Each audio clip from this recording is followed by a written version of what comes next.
os 3 sobreviventes aí da nossa aula. Boa noite, professor. Boa noite. Bom, é aquilo que eu já falei semana passada, né? Azar de quem não está acompanhando, está pagando, e a gente sabe que não é barato, né? Para não ter aula. Mas, enfim, né? O recado vai para quem não está. Vocês que estão aí não precisam ouvir isso. Bom, aquele recado bastante importante aí para vocês. Semana que vem, próxima quinta-feira, dia 1º de outubro. Dia 1º de outubro dá início aí a semana de provas, tá? Então, fiquem atentos, porque na semana que vem, deixa eu até compartilhar a tela aqui com vocês, para mostrar aqui que vocês terão que fazer a avaliação do primeiro bimestre, né? Então, tá aqui, né? Hoje nós estamos na 8ª semana, a aula de hoje, enfim, estamos aqui, vamos falar da decadência e prescrição. Semana que vem, né, vocês virem aqui na 9ª semana, que eu já disponibilizei para vocês, não tem aula, então não vai ter live, nem atividade de frequência, nem nada disso. O que vocês vão fazer? Vocês virão aqui, nesse ícone, né, avaliação de primeiro bimestre, e aqui vocês vão ter, né, para fazer a resposta das questões, tá? Então, qual que é o cuidado e o que vocês precisam prestar atenção? Essas questões, que são 10 questões, elas vão abrir no dia 1º de outubro, às 19h15, e elas vão fechar, o questionário ele é fechado às 22h15. Ou seja, vocês vão ter 3 horas aí para responder essas questões, né? Então, fiquem atentos. Não vai ser uma semana inteira para vocês responderem. Todas as questões de múltipla escolha, 10 questões, cada uma vale 6 pontos, né? Para somar, aquele que acertar todas, somam 60 pontos. O resto vem da onde, né? O resto vem aí dessa média que a gente vai fazer. Não me lembro se na primeira semana a gente teve atividade de frequência, mas enfim, né? Eu vou pegar aí todas as semanas que foram feitas, dividir por 40, vai dar a nota aí de cada semana, né? Então, traduzindo, respondendo correta todas as atividades de frequência, inclusive a de hoje, né? Hoje acabou de abrir aí mais uma atividade de frequência, né? Tá aqui, vocês já podem responder essa questão, né? Tá aqui, é só vocês tentarem responder, vai aí até sábado às 23h59. Então, todas essas atividades de frequência, respondendo corretamente, o resto dos 40 pontos. Então, a prova vale 60, as questões aí, esse resto, né, vale 40 pontos. O que acontece? Vocês vão fazer essa avaliação à noite, né, até 10h15. Então, a minha ideia é que no dia seguinte, dia 2 de outubro, eu já baixe o relatório e já lance as notas lá no sistema, tá? Qual é o detalhe? Vocês sabem muito bem disso, vocês estão saindo da faculdade, o sistema ele não deixa eu lançar separado, né? Nota de trabalho e nota de prova, né? Eu só consigo lançar a soma dos dois. Quando eu lançar a nota, vou lançar essa nota cheia, vamos dizer assim, né? Nota das atividades de frequência e nota da avaliação do primeiro bimestre. Eu vou lançar lá tudo de uma vez só, a soma dos dois, tá? Então, depois, quem quiser tirar dúvidas, quem quiser saber por que aquela foi a nota, mas acaba sendo muito fácil para cada um de vocês, porque a hora que bloquear, né, a hora que encerrar o período de realização das provas, ela já vai permitir que você verifique o gabarito, né? Então, cada alternativa, o que você acertou, o que você errou, né? Então, de uma certa maneira, isso já vem no sistema, né? Então, cada um vai conseguir ver aonde errou e por que a nota. Bom, além disso, né, no dia 2 de outubro, eu vou lançar todas as faltas aí do primeiro bimestre, tá? Então, cada atividade de frequência não respondida corresponde a 3 faltas, né? Então, a gente vai ter aí o lançamento, eu vou somar tudo e vou jogar lá no sistema, né? Então, fiquem atentos aí, tudo vai ser via online, então, semana que vem, vocês não vão ver minha cara, né? Pelo menos ao vivo aqui, vocês não vão ver. As questões vão pegar aí basicamente todo o conteúdo, tá? Então não dá para dizer um estuda, outro não estuda, esse pula, esse não pula, vai cair tudo, inclusive o de hoje, é o que a gente vai falar hoje. De uma certa maneira, porque está tudo vinculado, né? A disciplina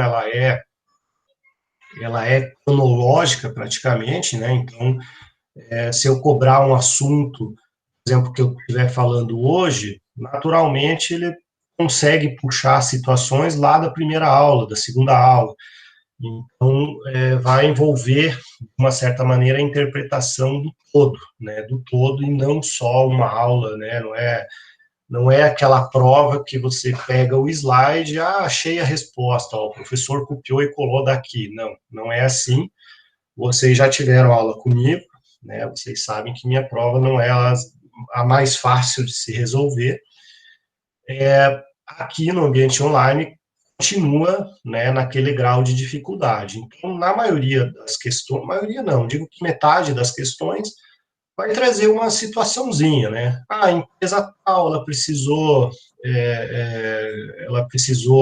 suspender a exigibilidade, então ela foi lá, fez o depósito, com esse depósito, qual é a situação, como é que fica essa empresa? Né? Então, assim, vai ter casinhos, né? Vai ter aí situações quase que concretas, né? Para vocês poderem escolher a alternativa.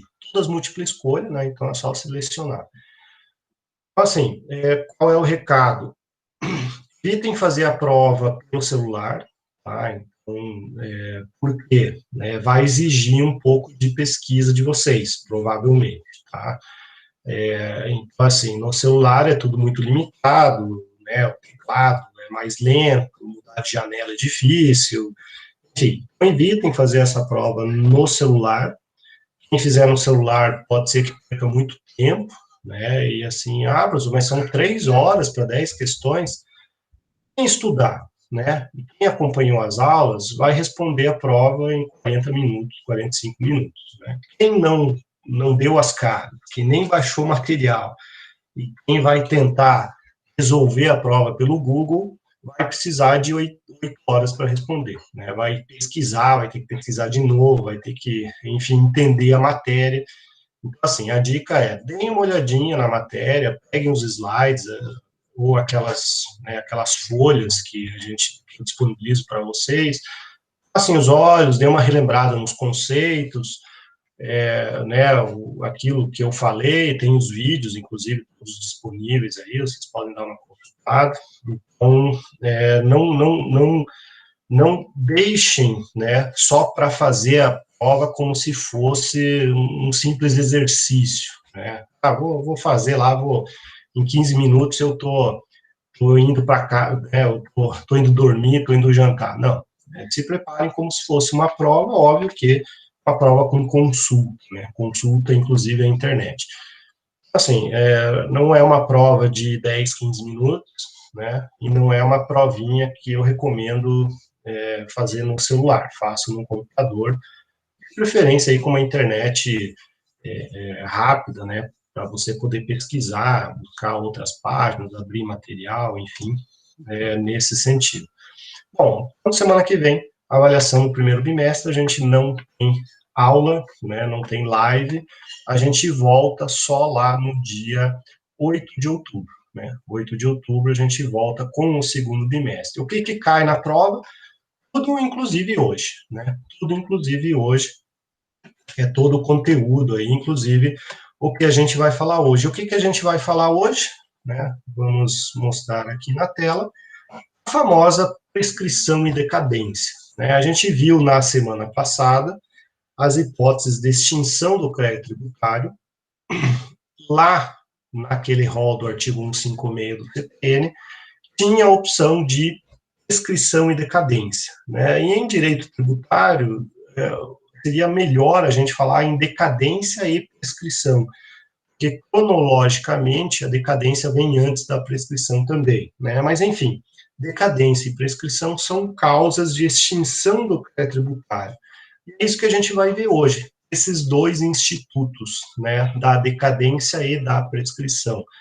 Eu aproveitei esse Esse slide aqui, ele é uma aula que eu montei para uma pós-graduação, inclusive lá na Positivo, Universidade Positivo, há uns 2, 3 anos atrás, e eu aproveitei, já estava prontinho aí para vocês, então eu aproveitei, né, em vez de mandar aquele PDF, né, que vocês estão acostumados, eu mandei, né, esse slide aí para vocês. Então, ele acaba retomando alguns conceitos, porque lá na pós-graduação, né, eu aproveitei e expliquei, era uma noite inteira essa aula, então eu comecei do começo, né, falando e trazendo, e acaba sendo uma mini revisão aí para vocês da prova, né. Então, a diferença entre obrigação, crédito e débito, né, então a obrigação tributária, ela nasce lá com o fato gerador, o crédito acaba surgindo após o lançamento, né, então, quando formaliza, então nós temos a obrigação tributária, o crédito tributário, e o débito é a obrigação de pagar, né, o valor devido. Enfim, conceitos aí doutrinários. Sobre o lançamento, né, o lançamento tributário, nós tivemos há 2 aulas atrás, qual é a natureza dele, aí a gente chega à conclusão, e aqui vocês têm a fonte, né, do Paulo de Barros Carvalho, que é o último ato, né, é o último momento desse processo administrativo que vai reconhecer, né, o vínculo entre o sujeito passivo e o ativo, a formalização, né, o lançamento em si. Então, a gente tem aí, né, que lançamento tributário, na conclusão do Paulo de Barros, que é o que eu concordo também, é um ato, é o último ato, é o ato decisório desse procedimento administrativo. Claro que a gente pensa ato decisório como se fosse uma decisão, né, como se fosse algo fundamentado. Não, né, esse ato aqui, no caso do lançamento, é um ato de sistema, né, vamos dizer assim. O sistema faz cruzamento, tá tudo ok, ele homologa. Então, é aquela homologação de sistema, né, muitas vezes não existe aí a interação humana, mas pode ser via auditor da Receita, né, pode ser um agente fiscalizador, vai lá, abre um auto de infração e lá no final ele toma uma decisão, e ele faz aí, né, a fundamentação e tudo mais, né. Então, nós temos o lançamento tributário, né, uma breve revisão aí, que ele possui aquela natureza mista, né, tanto declara quanto constitui, declara a obrigação, constitui o crédito. Bom, existem as 3 correntes, né, natureza do lançamento constitutiva, natureza declaratória, e aqui no Brasil a questão da natureza mista, né, que faz aí o lançamento declara a obrigação tributária e o lançamento constitui o crédito tributário, né. Então, enfim, toda aquela aula que nós tivemos de lançamento, né, aqui ela foi abreviada em 2 slides, mas é porque é isso que eu falei, né, o slide aqui ele acaba retomando alguns conceitos, porque é um slide preparado para uma outra aula, né, e eu resolvi não cortar aqui, porque acaba sendo uma mini revisão também para vocês. Bom, características do lançamento: é um ato vinculado, somente pode ser feito pela autoridade administrativa, coloca, né, e expõe aí o momento do fato gerador, né, tem presunção de legitimidade, enfim, o conceito está aqui no artigo 142, né. Então, tudo isso aqui a gente já viu sobre lançamento, as questões de alteração do lançamento, quando que ela pode ser alterada, e nós temos aquelas 3 hipóteses, né, impugnação e recurso, é quando alguém questiona esse lançamento, ou quando há aí a questão de fraude, né, simulação, quando a administração pública resolve aí revisar os atos dela, e aí constata que houve algum erro, né, naquele lançamento. Então, são as 3 hipóteses, mas a regra é que ela é definitiva. Bom, tudo isso a gente já viu, e agora, né, o que importa a gente lembrar toda essa questão do lançamento? Importa a gente lembrar as 3 espécies ou modalidades de lançamento, tá? Por que isso aqui acaba sendo relevante? Porque conforme a modalidade de lançamento, é que vai ter uma regrinha diferente de decadência e prescrição, tá? Então, acaba sendo pertinente a gente relembrar aí toda a parte de lançamento, a aula do lançamento, exatamente para a gente chegar aqui. Tem 3 tipos de lançamento, 3 modalidades, 3 espécies. O direto ou de ofício, é quando o fisco, né, o Estado faz tudo sozinho. Exemplo, IPVA, IPTU, taxas, contribuições de melhoria. Ele basicamente manda um boleto para você com uma data de vencimento, né? Então, essa é a primeira forma. Alguns tributos seguem essa lógica. O segundo meio, né, a segunda modalidade, é o lançamento misto por declaração, em que há uma interação, uma primeira etapa do contribuinte e uma segunda etapa do fisco, né? Então, o que acontece? Você não antecipa o pagamento.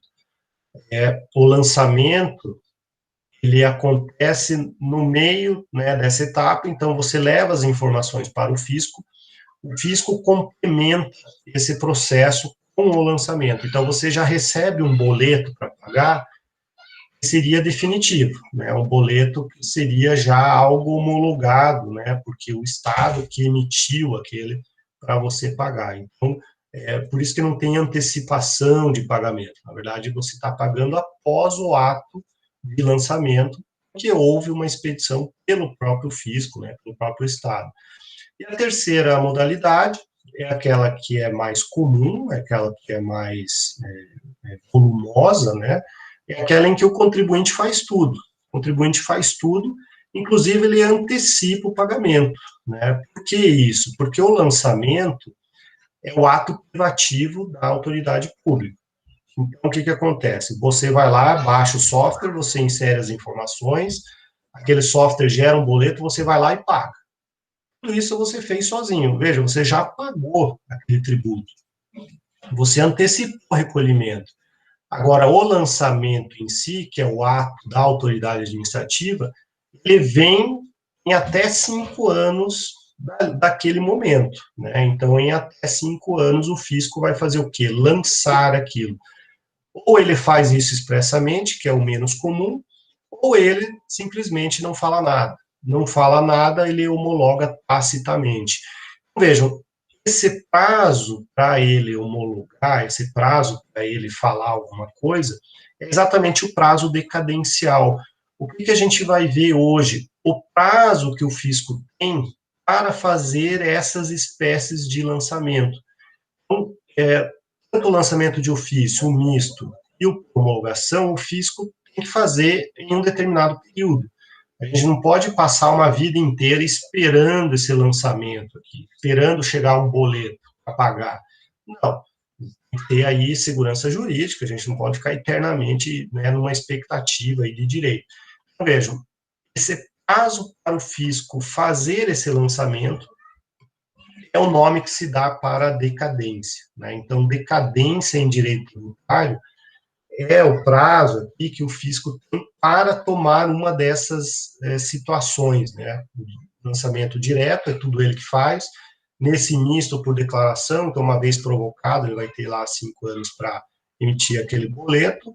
Ou o lançamento de homologação vai ter 5 anos para dizer se está certo ou está errado aquilo que o contribuinte fez, né? Inclusive o valor que ele antecipou o pagamento.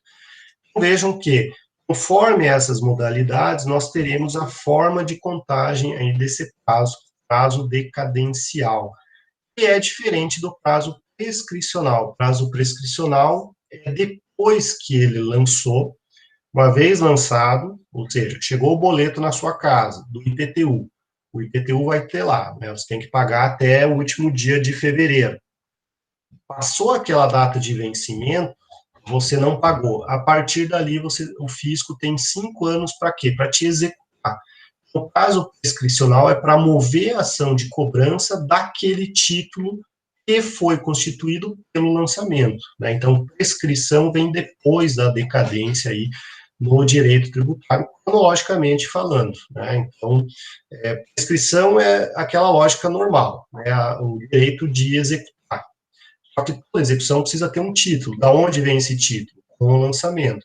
O lançamento tem também seu prazo, que é de 5 anos, né? A gente vai ver aí as regrinhas. Então, de acordo com essas modalidades, temos regrinhas diferentes, né? Então, é isso que a gente vai ver hoje, né? É isso que a gente vai ver aí da prescrição e decadência. Bom, Decadência e prescrição, tem uma diferença grande aqui para o direito civil, né? Lá no direito civil, decadência é a perda do direito material, na prescrição é a perda do direito de ação.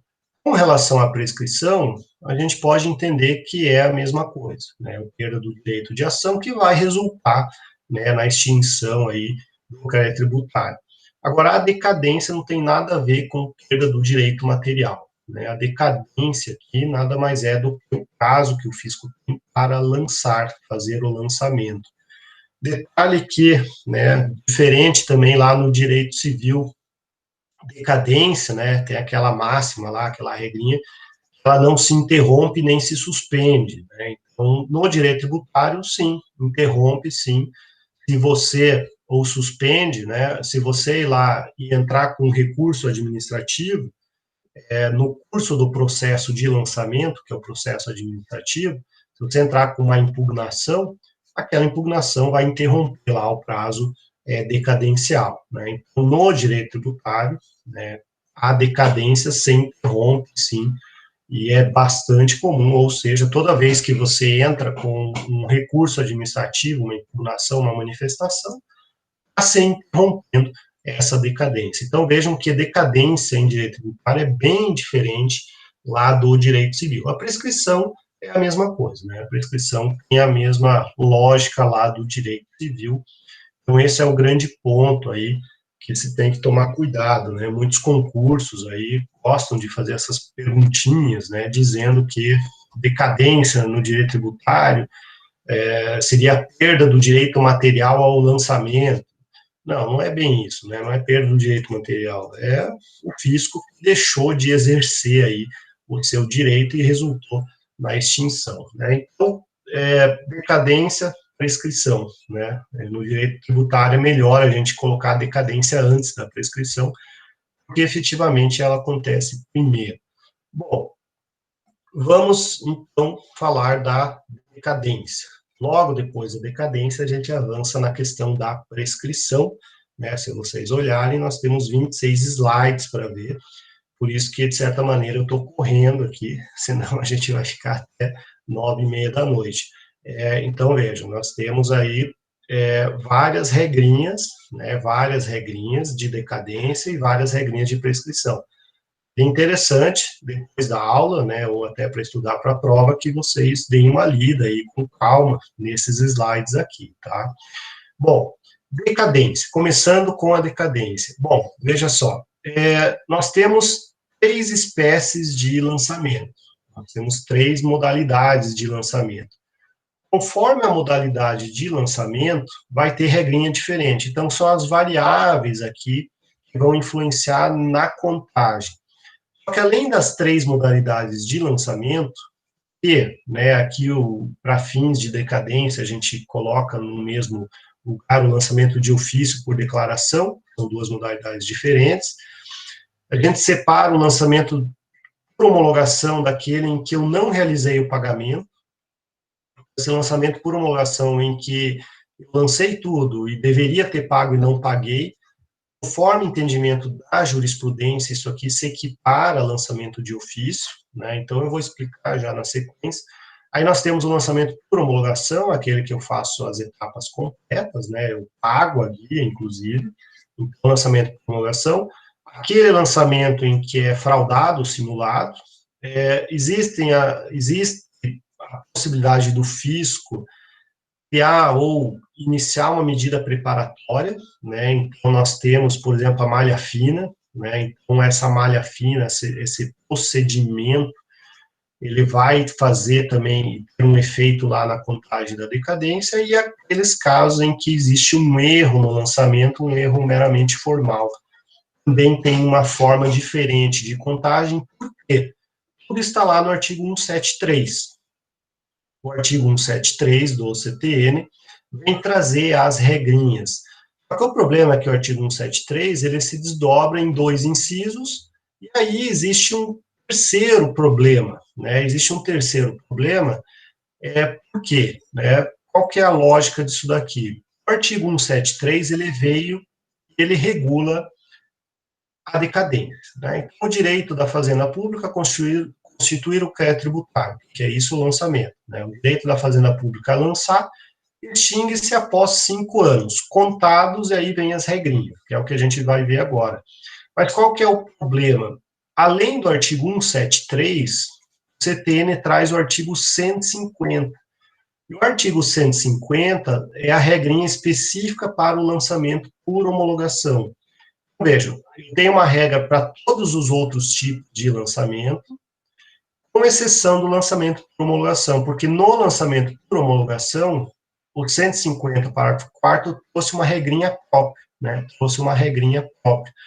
Então, vejam só, a gente tem, como regra geral, como é que eu calculo a decadência? A regrinha do 173. Só que a norma, né, o CTN, trouxe uma regrinha específica para o lançamento por homologação. Então, essa é a ideia, né? Como é que eu vejo a contagem? No 173. Mas, se eu for analisar o lançamento por homologação, aí tem a regra específica do 150 para o quarto. Bom, só que o 173, ele tem 2 incisos, né? Então, a gente já vai ver aí que não são só 2 regrinhas, né? São mais regrinhas. A gente vai ver aí que tem 4 regrinhas, porque tem também, deixa eu ver aqui, tem o parágrafo único, né? Então, o 173 tem o inciso primeiro, segundo e o parágrafo único. Então, são 3 regrinhas dentro do 173, mais aquela do 150, parágrafo 4º. Então, no final das contas, nós temos 4 regras diferentes de contagem de decadência. Por isso que esse assunto acaba sendo complexo, né? Porque não é uma forma só de contagem, não. Você tem que primeiro identificar qual é o tipo de lançamento para ver aonde ele se encaixa. Se é lançamento por homologação, vou direto lá no 154. Ok, beleza. Agora, as outras modalidades, eu preciso ver em qual dos incisos ou parágrafo único eu vou encaixar, né? Então, vamos começar com o inciso primeiro, né? O inciso primeiro. Qual que é essa regra aqui? Né? O direito da Fazenda Pública, aqui a gente considera sempre 5 anos, tá? Isso pelo menos não varia, sempre 5 anos. O que vai variar é qual é o marco inicial da contagem, né? Então, veja, o direito da Fazenda Pública constitui o crédito extingue-se após 5 anos, contados do quê? Aí vem a primeira regrinha, do primeiro dia do exercício seguinte. Olha só, importante isso daqui. Primeiro dia do exercício seguinte, ou seja, eu não vou considerar o dia do fato gerador para fins de contagem de decadência nessa regrinha aqui. Eu vou considerar o primeiro dia de janeiro do próximo ano, né? Então, vamos imaginar aí que eu adquiri um veículo esse ano, né? E aí eu tenho que pagar o IPVA. Vejam, o fisco, né, vai ter, não de hoje, mais 5 anos para fazer o lançamento do IPVA. Ele vai ter de janeiro de 2021 mais 5 anos, né? Então, vejam que a primeira regrinha, ela vem trazer isso, o fisco ganha um prazo adicional, né? Vamos imaginar que eu comprei o carro lá em janeiro, o fisco vai ter todo o ano de 2020, né, vamos dizer assim, de lambuja, que o primeiro dia da contagem da decadência começa 1º de janeiro, ou seja, o primeiro dia do exercício seguinte, né? Então, vejam, é a primeira regra, né? Conta 5 anos da onde? Do primeiro dia do exercício seguinte, primeiro dia de janeiro do ano seguinte aí do fato gerador, né? A primeira regra. Quais modalidades de tributos, né? Quais modalidades de lançamento vai se aplicar essa regra do inciso primeiro? Vai se aplicar os lançamentos de ofício e com declaração, né? Então, aquela regra do lançamento de ofício ou por declaração é o mesmo que o misto, né? Se aplica essa regrinha aqui. Também, e aí eu já vou mostrar nos próximos 2 slides, o tributo sujeito ao lançamento por homologação, só que aquele em que o contribuinte não fez o pagamento da guia, né? Então, o que é o lançamento por homologação? Eu faço tudo sozinho, inclusive eu antecipo o pagamento. Agora, eu posso fazer todo o lançamento, e eu não pagar, né? Simplesmente eu vou lá, declaro todas as informações, eu vejo lá pelo computador que eu deveria pagar uma guia, eu não pago aquela guia. Eu simplesmente não tenho dinheiro, não vou pagar aquela guia.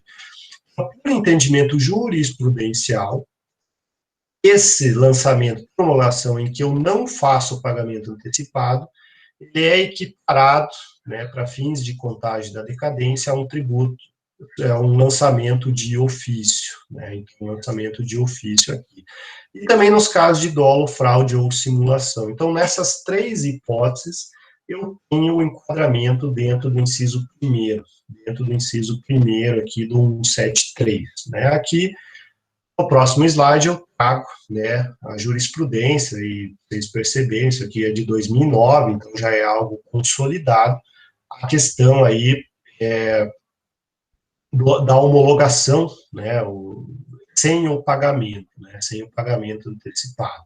Então aqui tem a jurisprudência da STJ, e aqui também, né, traz a questão jurisprudência também, vejam, já consolidada, 2010, quando a questão envolve fraude, dolo ou simulação, né? Então, as duas jurisprudências trazem, enquadram aí a forma de contagem dessa hipótese junto do artigo 1731, que é a primeira regrinha, né? Então, primeira regrinha, lançamento de ofício, declaração e homologação sem pagamento antecipado. Além do dolo, quando há o lançamento com dolo, fraude ou simulação, o fisco identifica isso, anula aquele lançamento e tem, né, mais aí 5 anos para refazer. Bom, segunda regrinha, lançamento por homologação com o pagamento antecipado, né? Então, veja, o artigo 150, ele traz a definição e o conceito do que é lançamento por homologação. Mas se você não antecipa o pagamento, você é jogado para a regra do 1731. Né? Então, aqui a gente subentende-se naquela situação em que o lançamento é realizado e o lançamento é pago, né, pelo contribuinte e fica esperando o fisco homologar. Né? Então, o que ele vai fazer nessa segunda regrinha para o lançamento por homologação? Se a lei não fixar prazo para homologação, será ele de novo de 5 anos. Mas aí, a partir de quando que eu conto isso? A contar da ocorrência do fato gerador. Então, 5 anos é do fato gerador, e não do primeiro dia do ano seguinte. Então, o lançamento por homologação tem essa peculiaridade. E aqui tem um ponto bem interessante, que eu vejo isso direto, e pouca gente se percebe disso nas execuções fiscais. Vejam, a maioria dos tributos, você não lança imediatamente, ou você não faz um lançamento para cada operação. Né? Vamos pegar o exemplo do ICMS. O ICMS ele é feito mensalmente, só que o ICMS ele é apurado mensalmente, mas o fato gerador acontece fracionado ao longo do mês. Né? Então, cada vez que sai a mercadoria, ICMS, ICMS, ICMS, ICMS, pega o mês inteiro e faz a declaração. Muita gente, quando vai contar a decadência aqui do ICMS, costuma pegar só a competência de lançamento e não presta muita atenção na questão do dia, né? Porque muitas vezes essa questão do dia pode significar um valor expressivo aí que a pessoa não precise pagar em razão da decadência. Né? Então você tem que ver o dia da saída, né? Apesar de você apurar a declaração ser mensal, os fatos geradores aconteceram em dias fracionados. Então, você tem que ver do dia que aconteceu e contar dali 5 anos, né? Não é do dia que você declara, né? Não é o dia que você preencheu lá o formulário e enviou, né? Isso lá não, isso lá é só uma obrigação acessória. Eu tenho que ver o fato gerador, né? Então, muita gente acaba contando só em meses, né? Pega lá, que mês que foi o lançamento? Ah, foi em maio. Aí pega, conta 5 anos a partir de maio. Não, tem que voltar lá em qual dia, né? Qual dia foi lá? Foi dia 3 de abril, então conta do dia 3 de abril, 5 anos para frente. E muitas vezes, né, as pessoas não se atentam a isso, e juízes e tudo mais, quando você faz uma alegação de decadência, que é bem comum, né, você tem que explicar isso para o juiz, né, tem que explicar isso para o juiz, porque a mentalidade deles é sempre por mês. Pô, mas se você declara isso todo mês, então conta mês a mês. Não, é fracionado do dia. Bom, então, quando que se aplica essa regrinha aqui? Quando é o lançamento de homologação por excelência, né, quando você faz todo o rito, né, você paga, inclusive, antecipadamente, e quando não tiver aí a simulação, né, fraude, dolo, simulação, porque aí, né, mesmo sendo um lançamento de homologação, entra na regrinha que a gente acabou de ver lá do 1731. Então, é, essas situações, a primeira e a segunda regra, elas acabam pegando a grande maioria das situações, né? A grande maioria das situações, a gente vai por essas duas regrinhas, 1731 e 173 e 150 para que é o grande volume de hipóteses aí que podem vir a ocorrer. Só que o 173 tem o inciso segundo e o parágrafo único. Então, a gente menciona aqui um pouquinho mais rápido, começando falando aqui do parágrafo único. Né? O que, que acontece? Veja, continua sendo 5 anos, mas tem uma observação específica aqui para um procedimento, né, medida preparatória para o lançamento. Vamos dar um exemplo, né, e vamos traduzir isso daqui para aquilo que a gente talvez seja o mais comum, a tal da malha fina. Né? Então, veja, você fez o lançamento por homologação, você antecipou o pagamento, mas o fisco confia que tem algo errado, né? Você colocou muito atestado de saúde lá e fora de um padrão. Né? Então, o que, que o fisco vai fazer? Ele pega e manda uma cartinha para você, né? Uma cartinha dizendo assim, ó, meu amigo, eu estou te convidando para você comprovar tudo aquilo que você declarou. Né? Então, vejam que essa cartinha nada mais é do que a abertura e a intimação sua para você ir e justificar, esclarecer, ou seja, né, é a primeira etapa aí de um processo administrativo.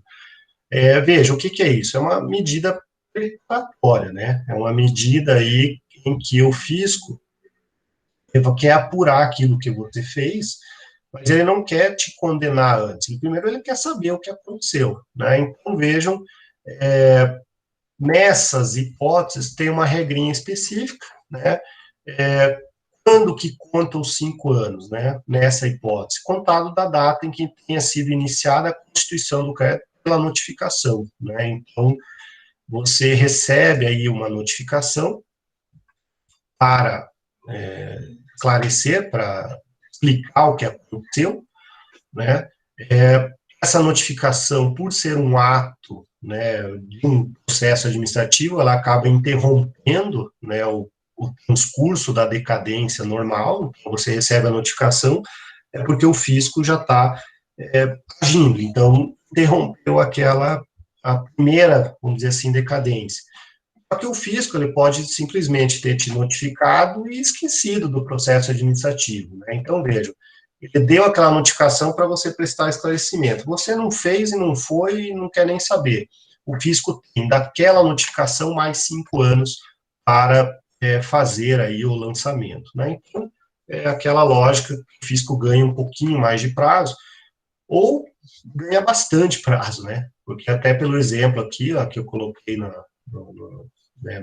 nessa linha do tempo, o fisco pode te notificar aí quase 5 anos depois do fato gerador, né? Então vejam que, e uma vez notificado, interrompeu o prazo, ganha mais 5 anos aí. Então vejam que nesse exemplo, né, aqui eu coloquei 10, né? Poderia ter sido aqui anos na frente, né? Ele tem até 5 anos para notificar, notificou, ganha mais 5, vamos dizer assim, né? Então,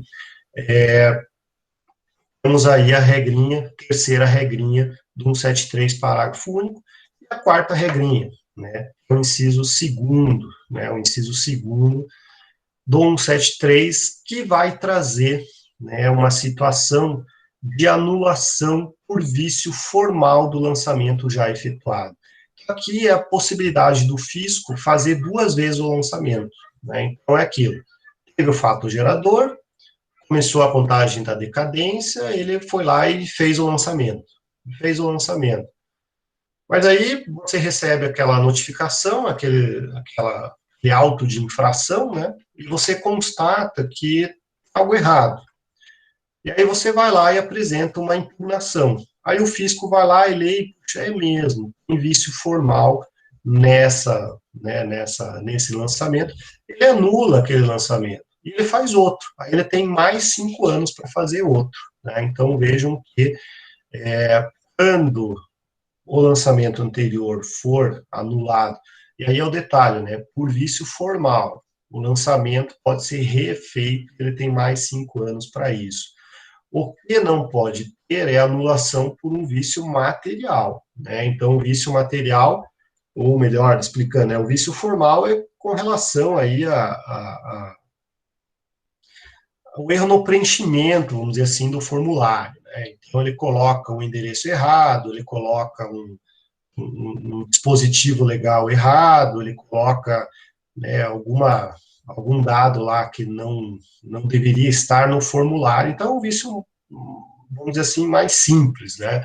Agora, se ele colocou você como sujeito passivo naquele auto de infração e não era você o sujeito passivo, era um terceiro, veja, aí nós estamos diante de um vício material. Né? Então, todas as vezes aí que o fisco coloca um erro no sentido dos aspectos da hipótese de incidência, então, coloca uma valoração, uma base de cálculo errada, coloca uma alíquota errada, coloca o sujeito passivo errado, coloca o fato gerador errado, isso é um vício material. Então, ele não vai poder lançar de novo, né, como aqui na regrinha do 1732. Se ele tem um vício material, o prazo para ele lançar continua sendo lá do 1731. Então, se der tempo, ele pode ir lá, fez um lançamento totalmente errado, anula aquele lançamento e faz outro, mas aí é sempre contando dos 5 anos lá do 1731 ou do 150 para o quarto. Né? Então, a diferença do vício material e formal é bastante relevante aí para fins de apuração da decadência. Né? Da decadência, o formal autoriza e concede mais 5 anos. O material, não. A contagem dos 5 anos, ela é a única lá no início. Né? Então, nós temos aí esse quadro, essa situação, consolidando, né, a questão da decadência do fisco aí, fazendo num slide só, né, todas as hipóteses aí de decadência. Bom, tudo certo até agora? Deixa eu ver o chat. Só boa noite, então, beleza. O resto do pessoal que chegou aí no meio da aula, uma boa noite também, né? Enfim, só dando um recadinho que eu dei no início da aula, semana que vem é avaliação trimestral, tá? Bimestral, desculpe. Então, não esqueço, semana que vem, né, no horário da live, no horário da nossa aula, é o período que vocês têm que fazer a avaliação. Não teremos live, não teremos atividade de frequência, e a avaliação é só no intervalo das 7h15 às 22h15. Tá? Não dá para fazer fora de outro horário. Professor, não consegui fazer, travou minha internet. Azar o seu, vai ter que fazer exame final. Né? Não existe mais segunda chamada aqui na faculdade. Né?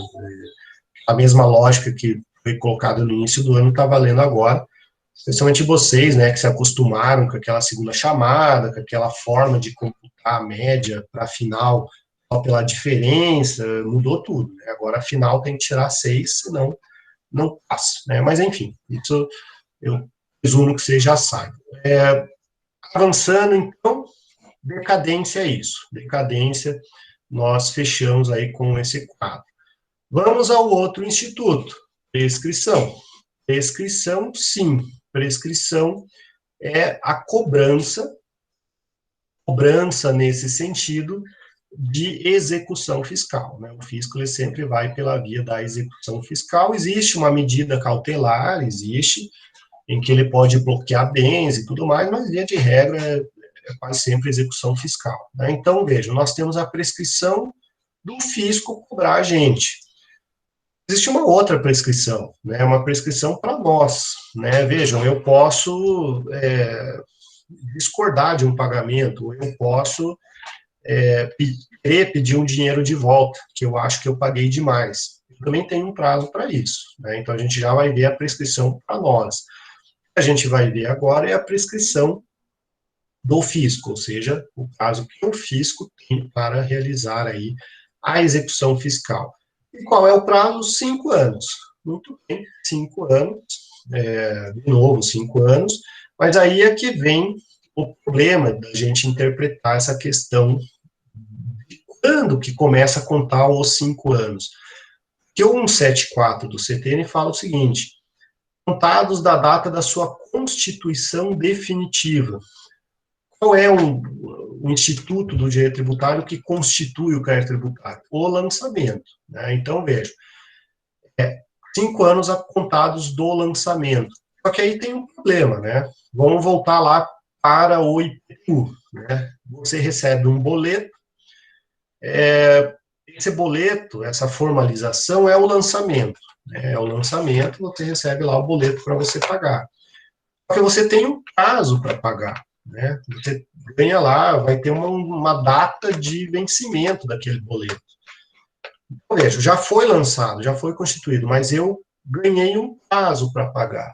Então, no caso em que o fisco emite o documento, né, no caso em que o fisco te entrega aquele boleto, você tem que observar a data de vencimento.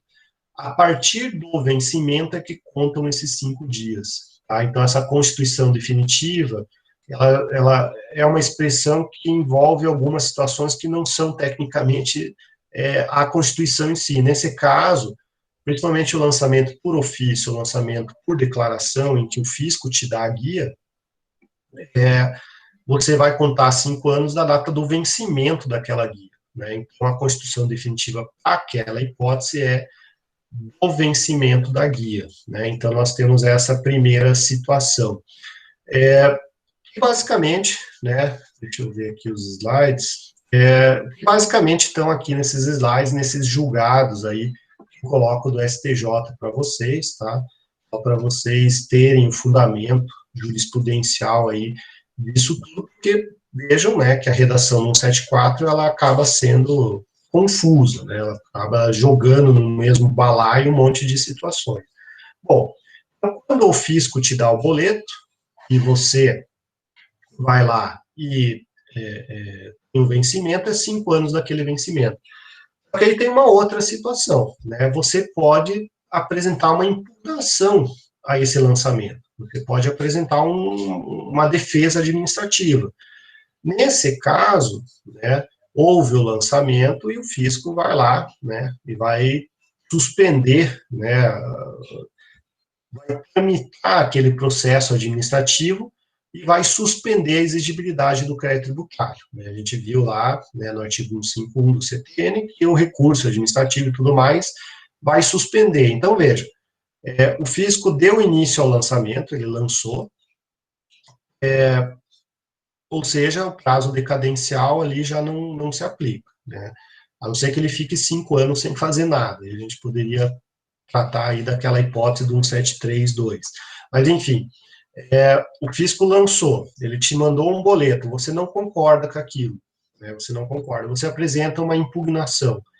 Enquanto estiver tramitando o processo administrativo, o prazo prescricional fica interrompido, tá? Então, esse prazo fica parado até o julgamento administrativo. Uma vez julgado, né, o recurso administrativo, se o fisco entender que você tem que pagar aquele débito, a partir daquele julgamento, da intimação do contribuinte, né, para pagar, é que contam os 5 anos aí do prazo prescricional da execução fiscal. Né? Então, é uma outra regrinha aí que traz, que não está, né, tão expressa aí no 174.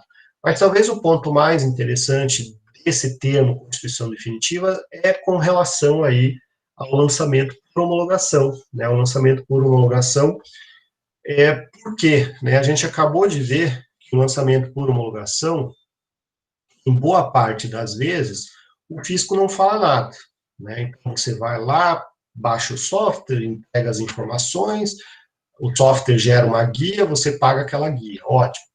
O fisco tem o quê? Ele tem 5 anos para homologar ou não aquilo, que é o lançamento, né? Então, veja, a constituição definitiva, no lançamento por homologação, ela pode demorar 5 anos, que é o prazo decadencial. Então, o fisco, ele pode demorar 4 anos e 11 meses para fazer o lançamento, vencido o prazo da decadência. Então, demorou 4 anos e 11 meses para fazer o lançamento. Ótimo, não teve decadência, porque ele obedeceu os 5 anos.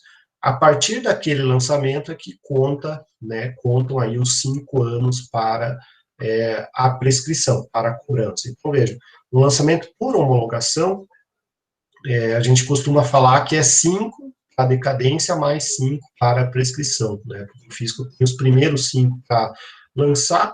Uma vez lançado, ele vai apurar uma diferença, né? Porque senão ele ia extinguir o crédito, ele vai apurar que o que você pagou não está certo, e ele vai te intimar para você pagar, né? A partir dali, se você não pagar, ou não fizer nada, começam a contar os 5 anos da prescrição, né? Então, tem toda essa lógica prática aí que a gente precisa observar quando a gente fala de prescrição, né? Então, é muito simples, é 5 anos da Constituição. Mas depende, caso a caso, depende aí a forma que está sendo feito esse lançamento. Bom, aqui é mais um julgamento, né, aqui já consolidado, e aí a gente chega no 174, né, que são as hipóteses de interrupção da prescrição. Então, essa possibilidade de cobrança judicial, ela pode ser interrompida, né, pode ser interrompida por 4 hipóteses, né. Basicamente, 3 delas é quando o fisco leva para o Poder Judiciário, né. Então, quando o juiz despacha, ordena a citação, né, o protesto judicial, ou por qualquer ato judicial, né. Então, citação e execução fiscal, judicial pelo protesto, ou judicial por qualquer outro ato, né, uma cautelar, alguma notificação, alguma coisa judicial, interrompe a prescrição, né. Então, se o fisco levar para o judiciário dentro dos 5 anos, está interrompida a prescrição. E existe uma quarta hipótese, por qualquer ato inequívoco, mesmo que extrajudicial, que importe em reconhecimento de débito pelo devedor, a famosa confissão de dívida, né? Então, vejam, a única forma de interrupção da prescrição do crédito tributário na via extrajudicial é por meio de um termo de confissão de dívida, né? Então, o que acontece, né, quem mexe aí com empresa e tudo mais sabe disso. Qualquer parcelamento que você vai pedir lá na Receita Federal, estadual, municipal, eles vão te dar um terminho para você confessar o débito tributário. Por que eles fazem esse termo de confissão de dívida, né? Não é para fazer uma novação da dívida e impedir que você discuta ela lá na frente. Veja, o direito tributário, o tributo, ele é uma obrigação legal, né? Você pode confessar o que você quiser, né? Você pode fazer um memorando para o Papa e reconhecer pelo presidente da República. Você confessa que deve o tributo. Mas se aquele tributo não tiver embasamento documental e legal, você não pode ser compelido a pagar aquele tributo, né? Então, veja, o termo de confissão de dívida no âmbito tributário não é um documento que te impede de discutir, né, a origem, a natureza e a obrigação tributária. Você pode assinar um termo de confissão de dívida, depois entrar com uma ação declaratória dizendo que você não quer pagar, ou anulatória, né, que você não quer pagar aquele tributo. Não tem problema nenhum, né, não é aquela lógica lá do direito civil que, mas você vai lá, assina um termo confessando e daqui a pouco você está questionando isso no juízo? Como assim, né? Da preclusão lógica. No direito tributário não tem isso, né? O direito tributário é uma obrigação legal, né? A tua declaração de vontade não afasta a obrigação legal. Então, por que eles pedem para você assinar um termo de confissão de dívida? Exatamente essa hipótese aqui do 1744, para interromper o prazo prescricional. Cada vez que você vai lá e parcela o débito, o fisco ganha mais 5 anos para te executar, né? 5 anos daquele ato, da assinatura lá do termo de condição de dívida. Então, todo parcelamento, eles vão te obrigar a assinar, né? Se você não assinar, você não ingressa no parcelamento. E aí, o que que acontece? Interrompe a prescrição, interrompe a cobrança, né? Então, vejam como o direito tributário ele é peculiar, né? Se vocês têm a cabeça do direito civil, mas ele confessou a dívida, então não dá mais para discutir. Dá sim, dá para discutir sim. Só que então, para que eles pedem isso? Exatamente aqui, 174, parágrafo único, inciso 4º, interromper a prescrição. Então, veja, nós temos a prescrição do fisco, né? A prescrição aí para o fisco entrar com a ação de cobrança, que, via de regra, é a execução fiscal. Bom, na execução fiscal, ou seja, se a gente está falando de prescrição, é porque a decadência não se operou, né? Porque cronologicamente a decadência vem antes. Vem a prescrição. O fisco entra com a ação judicial de cobrança. Ou seja, não teve a prescrição. Existe uma outra prescrição, além disso, contra o fisco? Sim, existe a tal da prescrição intercorrente, né? Então, veja, a gente está discutindo prescrição intercorrente é porque a decadência não aconteceu e a prescrição não aconteceu. A gente vai para uma terceira espécie de prescrição, ou de extinção aí da obrigação tributária, é no meio da execução fiscal, né? Então, vejam, a Lei de Execução Fiscal, Lei 6830 de 1980, ela tem um dispositivo no artigo 40 que fala o seguinte: se o fisco entrar com uma execução fiscal, ele não conseguir penhorar nenhum bem, se ele não conseguir citar o devedor, aquela execução fiscal ela vai ficar suspensa por 1 ano, ela vai ficar arquivada provisoriamente. Uma vez passado esse 1 ano, aí o processo ele tem que ficar mais 5 anos, né, decorrido o prazo prescricional, ou seja, 5 anos, para que o juiz reconheça a prescrição intercorrente. Então, é a prescrição dentro do processo judicial da execução fiscal, né? Então, na prática, é o que? É 1 mais 5, 6 anos, né? Então, a gente está falando de 6 anos aí para uma execução fiscal ter a prescrição intercorrente declarada. Então, aquilo, são pessoas que não existem mais, pessoas jurídicas, né, que não existem mais, pessoas que não tem nenhum bem no nome, né? Então, a execução fiscal vai, mas não vai chegar a lugar nenhum, né? Então, vai chegar uma hora que ela vai começar a contar esse prazo de 6 anos aqui para fins de prescrição intercorrente, né? Então, quando não encontra bens em nome da pessoa, né? Então, não tem mais como bloquear nada, já tentou penhora online, ajude, sigilo fiscal, já tentou tudo, não conseguiu, então, 1 ano mais 5, prescreve intercorrente. Ou quando não acha a pessoa, né, não consegue citar. Então, tentou citar, não achou, começa a contar esse 1 mais 5 para prescrição intercorrente, né? Então, nós temos a prescrição também em desfavor do fisco, mas aqui já em sede de execução fiscal. O que existe, a gente tem que cuidar bastante, não confundir com a prescrição da Lei 9873 de 99. Então, o que que acontece? No âmbito fiscal, não se aplica essa lei aqui, tá? No âmbito tributário. Existe a Lei de Processos Administrativos, no âmbito federal, né, que diz que prescreve em 5 anos a ação punitiva da administração pública federal, né? Então, vejam, ação punitiva não é tributo. Qual é o conceito lá do artigo 3º do CTN? Tributo nunca é uma sanção de ato ilícito. A Lei 9873 de 99, que diz que, né, escreve em 5 anos aí o processo administrativo, inclusive tem o parágrafo 1º, que diz que se ele ficar parado 3 anos, prescreve intercorrente, que não se aplica para o direito tributário, porque é somente para ações punitivas. Então, isso aqui se aplica onde? Multas ambientais, multas de órgãos reguladores, né, Inmetro, enfim, né, Agência Nacional de Transportes, enfim, qualquer entidade do âmbito federal que não tributário, né? Então, não tem aí prescrição intercorrente no âmbito administrativo para a questão tributária.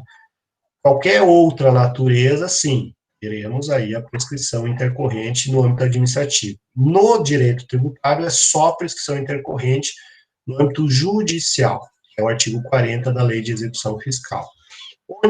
Onde está isso? Né? Aqui nós temos algumas súmulas, né, que trazem essa questão, né, que principalmente a súmula 10 do CARF, não se aplica a prescrição, e aqui a súmula 4 de 2003, né, do Tribunal de Impostos e Taxas de São Paulo, também reforça isso daí, né? Então, nós temos aí vários entendimentos jurisprudenciais que prescrição administrativa no âmbito tributário não tem, né? Só tem lá no âmbito judicial, na execução fiscal. No âmbito administrativo, é só o procedimento não tributário. Aqui é um quadro resumindo tudo isso que a gente falou, né? Resumindo, assim como da decadência, né? Temos o quadro da decadência, aqui um quadro sintético da prescrição. Bom, e por último, né? Acabou? Não acabou ainda. Nós temos o prazo para prescrição que vai contra o contribuinte, né? Então, veja, o que a gente falou até agora é a prescrição e a decadência que prejudica o fisco. O fisco não pode mais cobrar, ou seja, extingue o crédito tributário. Agora, existe um prazo que vai contra nós, contribuintes, a possibilidade de pedir o dinheiro de volta, né? A repetição de indébito. Entrar aí com uma ação pedindo a devolução do dinheiro que eu paguei a mais. Temos um prazo para isso? Sim, artigo 168, o direito de pleitear a restituição extingue-se com decurso de prazo de 5 anos também. Né? O que acontece? Temos 3 regrinhas nesse 168, né? 3 regrinhas porque nós temos 3 incisos aí no artigo 168. O direito de nós, contribuintes, ingressarmos com uma ação também é de 5 anos, não prescreve, mas aí depende, né, da situação. Qual que é a primeira regrinha? Nas hipóteses do inciso 1 e 2 do artigo 165, né, o que é o artigo 1 e 2 do 165? Aqui, né, cobrança ou pagamento espontâneo e indevido, né, paguei mais do que deveria, o erro na identificação do sujeito passivo, na alíquota, no cálculo, tudo mais. Né? Então, nessas hipóteses, é de 5 anos contados de quando? Da data de extinção do crédito tributário. Qual que é a lógica aqui? Nessas hipóteses que eu paguei mais do que deveria, a hora que eu paguei mais do que deveria, o crédito tributário extinguiu, né? Uma das hipóteses de extinção do crédito tributário é o pagamento. Eu paguei e extinguiu. Só que eu paguei mais do que deveria. Então, é 5 anos na data desse pagamento indevido. Né? Então, paguei mais do que deveria, 5 anos para eu pedir o dinheiro de volta, né? A restituição desse valor. Primeira hipótese do 168, primeira hipótese aí contra nós, contribuintes. Segunda hipótese, artigo 168, inciso 2.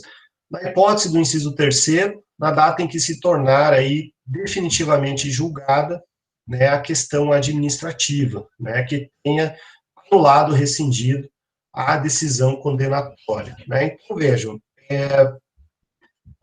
data em que se tornar definitiva a decisão administrativa ou passar em julgado a decisão judicial. Né? Então, vejam, eu posso, né, questionar aí esse débito por meio, né, de um processo administrativo ou por meio de uma ação judicial. Né? Então, eu recebo um lançamento, eu recebo lá uma notificação de cobrança, vamos pegar o IPTU, né, vamos imaginar, eu recebo lá o boleto do IPTU. Eu vou lá e pago esse IPTU, né, eu vou lá e pago esse IPTU porque enfim, né, o valor também não é tão alto, eu tinha esse dinheiro, fui lá e paguei, mas eu não concordo com aquilo. Então, eu vou lá e ingresso ou com processo administrativo, ou com processo judicial. Veja, o pagamento não me impede de entrar com o processo judicial nem com o processo administrativo. O que eu não posso entrar com o processo administrativo e judicial ao mesmo tempo, né? Se eu entrar com o processo judicial, eu estou renunciando ao processo administrativo. Mas, enfim, eu entro com uma ação, eu ganho aquela ação, né? Eu consigo lá numa ação declaratória, né, ou no mandado de segurança, o juiz declara, realmente, aquele pagamento, você tem razão, aquele pagamento é indevido, né? Então, o que que acontece? Eu tenho mais 5 anos para pedir esse dinheiro de volta, né? Então, eu entro com uma ação declaratória, essa ação declaratória reconhece meu direito, né? Vou imaginar aí um mandado de segurança, né? Entrei com o mandado de segurança, reconheceu que eu paguei demais.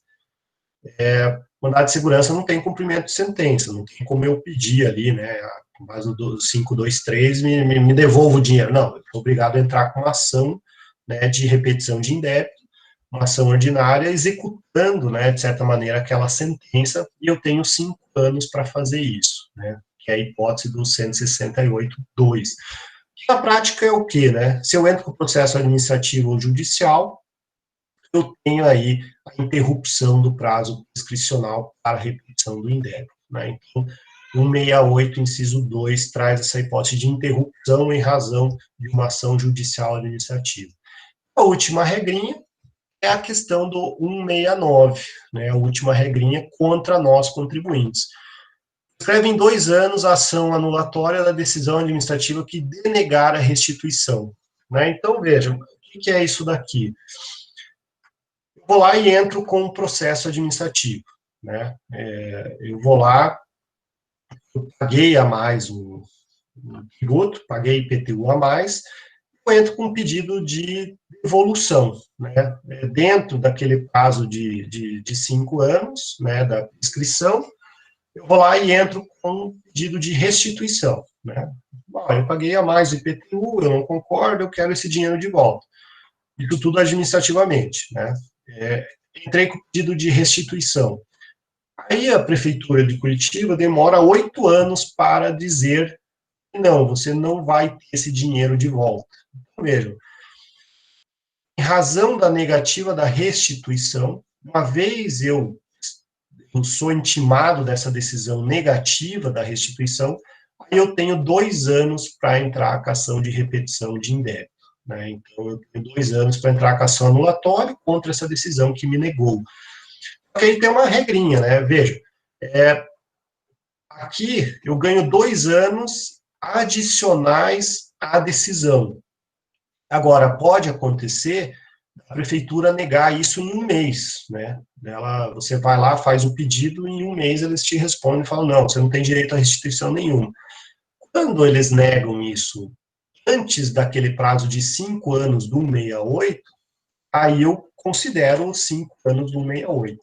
Aqui é algo mais favorável ao contribuinte, né? Aquela hipótese que demorou 8 anos, 10 anos, aí veio a decisão negativa. Então, eu tenho só mais 2, não mais 5, tenho só mais 2. Agora, a decisão negativa foi em 1 mês, ou 2 meses, ou meio ano, aí continua sendo os 5 anos lá do artigo 168, né? Então, aqui, ele me dá mais 2 anos aí, depois de passado esses 5 do 168. Né? Então, vejam que tudo isso daqui, todas essas regrinhas constituem aí formas de contagem, né, da decadência e prescrição, e, no caso, prescrição do contribuinte e prescrição intercorrente, né? Então, vejam que é uma série de regrinhas, uma série de situações que tornam esse tema bastante complexo, né? Algo bastante complexo, aí não é tão simples, né? Muita gente